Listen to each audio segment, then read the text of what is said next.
तो तालीम के खर्चों की रसीदें हैं, इल्म वो है जो किरदार में झलकता है.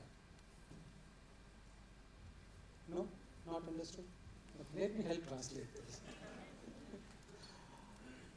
Degrees are the receipt of the money which we have paid for getting the training. Education,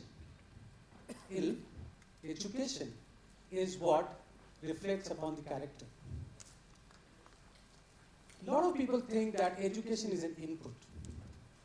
Actually, education is an output. My relation to education? I went to school and college, definitely.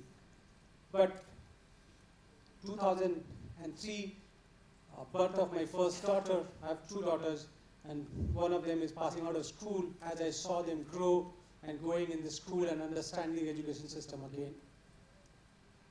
2006, my dad started a school in a rural part of India. It's near Varanasi. And third, my work on a day-to-day life. I work for a global education company called Pearson Education, and my job is very interesting. I build products and solutions for a global audience, and that gives me an opportunity to go to schools and colleges. I've been to all 5 continents out of 7 continents, and being inside the classrooms, seeing teachers and learners, how they are interacting, how they are engaging with learners.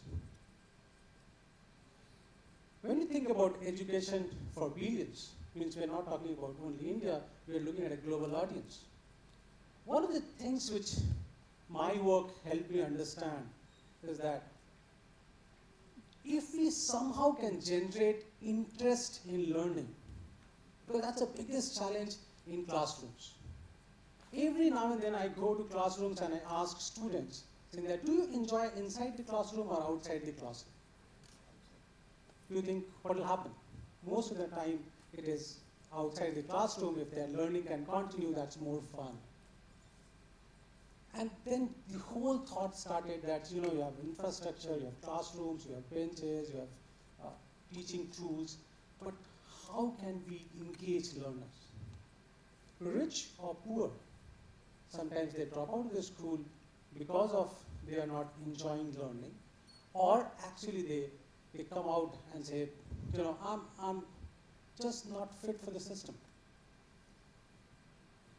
My first work in 2009, I had left my corporate job and I went to my father's school to spend a month. And I went first 2-3 days, started looking at these learners. I said, okay, I'll teach grade 6 science and math daily. Around this 5th or the 6th day, we have become little friends now. I used to have lunch with the same set of 22 students. One student asked me, in a very typical tone, Sarji, do they have roads in the sky? Do they have traffic lights? How does this planes travel? Do they overtake?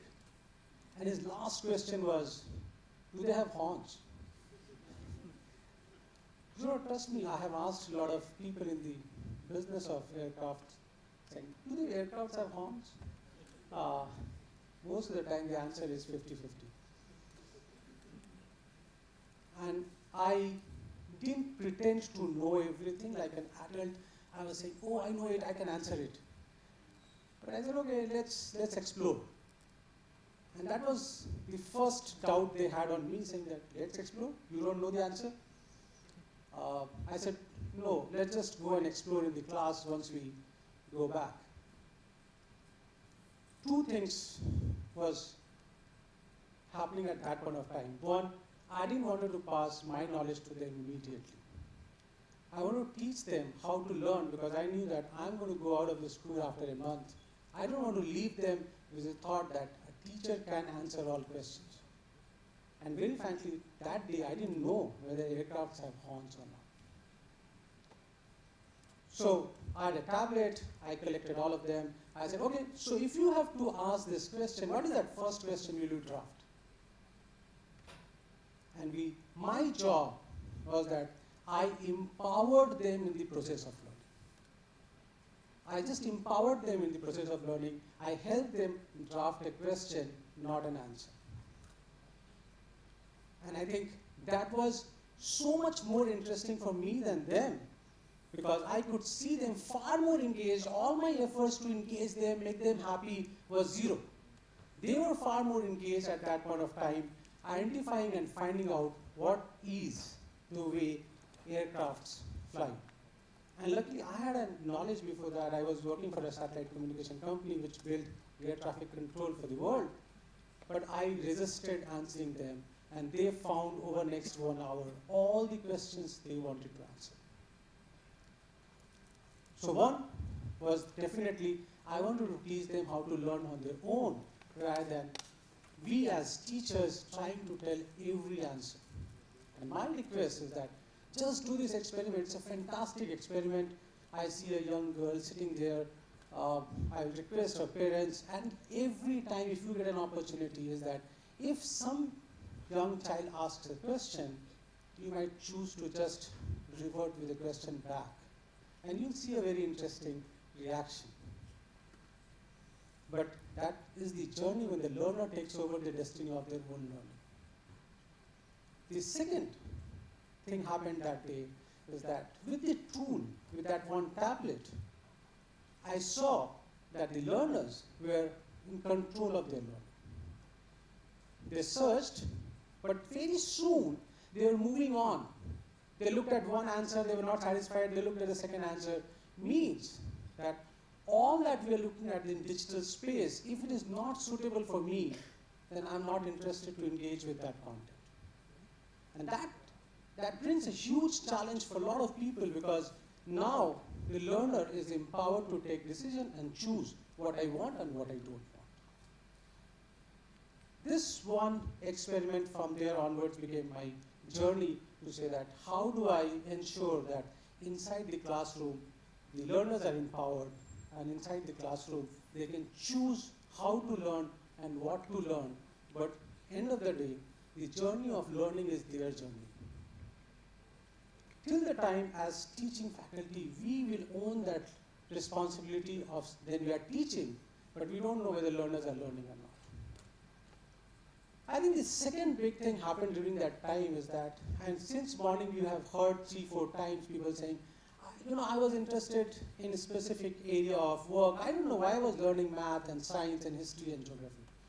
This question intrigued me. 10 years back, I didn't know what is the right answer for this. And I said, I will go deep down and find out who invented this? Why do we learn what we learn? And my work for almost 7-8 months, the research to say that actually centuries back, not 17th century, 16th century, 15th century, centuries back, there were 7 things which was required to build an education objective. Survival for human being, nothing else. The first was communication. From communication came language. From language, English, Hindi, Gujarati, any language. But how many times when we go inside the classroom while we are doing English language, we think we are teaching communication. We think we are learning English. The second was inquiry. We wanted to just inquire as human beings' existence. We wanted to inquire. But how many times when we go to a science class or an engineering class, we think we are going to learn inquiry? We got so engrossed in the subject that we forgot the objective behind the subject. The third was logic. Math and recently computers came out of logic. So if you want to build logic, they said learn coding now, but learn till 1970s and 80s. Math was the best way to learn logic. The fourth was, because you have communication, you have inquired, you have built logic, you want to remember. How will you remember if your memory cells are not activated enough? For young children, history, geography, civics was a fantastic way to improve memory skills. And finally, creation. To create, whether it's drawing, drama, dance, all form of art. These are the 5 base core things. But the 2 inside that is very, very relevant. And that makes from literacy to education. If you see around the globe, if you see a school or a college, you will see a boundary and you will see some sports facility ground. This was built for safety and building physical strength. The last one, which was at the center of this fulcrum, is the values. In 70s and 80s, you used to learn about this model science book. Slowly and gradually, that got submerged into various places. But I must tell you, this is the differentiator between all literacy and educated individual. There's a big work happening in University of Pennsylvania, character labs, Angelina Duckworth. They defined 6 values, which are new age values. Earlier we used to say, honesty, truthfulness, I'm saying absolutely fantastic, but they were very externalized.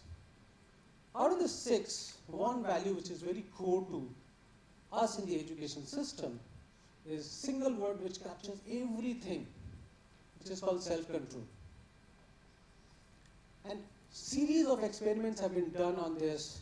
If you go on characterlabs.org, you will see saying that on a single word, self-control, you can manage your life best. Whatever you want to do, you can actually capture that. You want to lose weight, you want to be honest, you want to be truthful, just look at it. One single word, self-control. It's an amazing value. If we have that somehow inbuilt, and there's multiple ways we can build self-control. One of the smallest thing which was done in an experiment in schools is to say that children were given burger and said, if you don't eat this burger at a given point of time, you will get this. Let's see how many children can actually self-control.